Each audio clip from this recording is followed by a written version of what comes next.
client, Yeah. I'm happy about the new approach because some of my, the new clients didn't know the difference because they're coming into the program where people are asking them, what would you like me to do? Versus some of my clients that migrated from regular, like a B client to a P client, they know the difference. So they were exceptionally happy now to be asked because usually they don't ask anything. We're here to do, that's what was the norm. They were happy because now they have a choice in their care.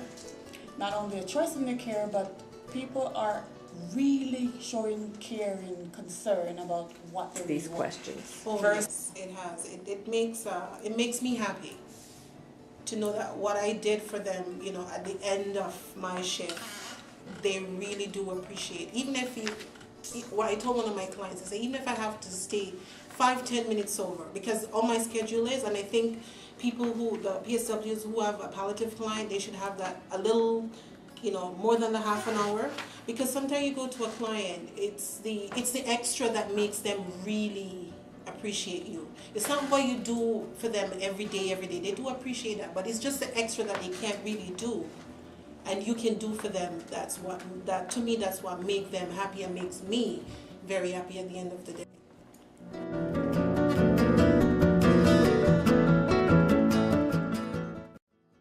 Advice that I can give them to do is to start story by story, give them time, story by story, and then give the client time. Because as she said, when you go there and then ask them, what can I do for you today?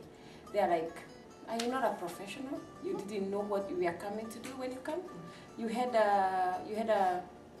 given the rules what to do. Why are you asking me for? So if you give them time and understand them, they are all different.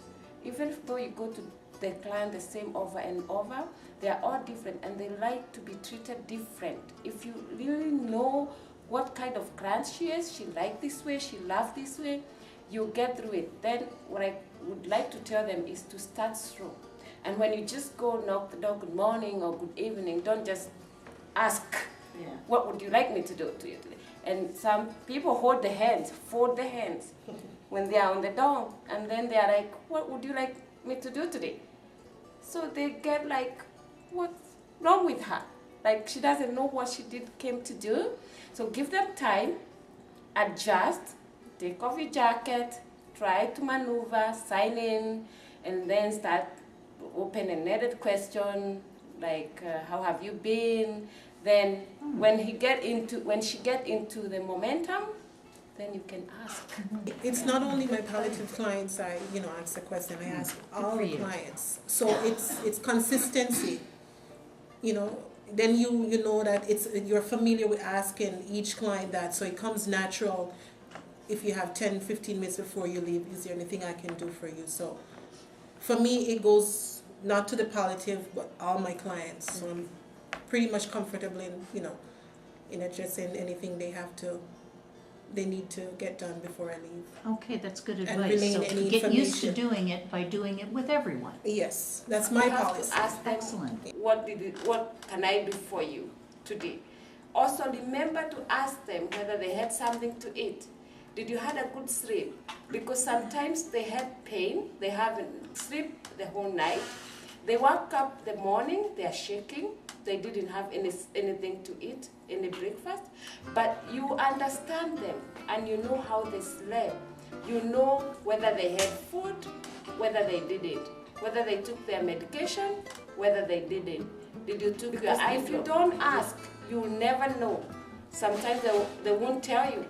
They won't tell you whether they had breakfast or they didn't. So it's always good to ask.